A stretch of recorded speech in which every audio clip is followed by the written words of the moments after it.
dobbiamo cercare di far capire fino in fondo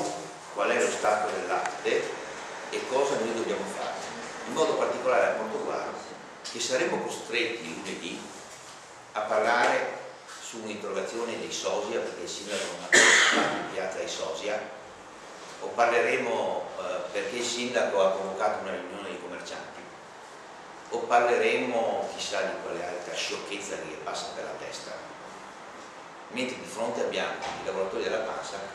e abbiamo un'Italia che ha dei problemi più grandi di quello che noi possiamo immaginare. E qui anche qui bisogna che riflessiamo al modo di fare, perché noi abbiamo un'opposizione che, non avendo idee o non avendo rappresentanza che può trasmettere idee, discutono del 0,20 della mensa, che vuol dire 0,10 in un anno, che vuol dire 0,05 in 2 anni, bene, quando noi abbiamo dovuto l'altro ieri, mettere 50.000 euro per 3-4 mesi per non far aumentare la mensa ancora oltre lo 0,5.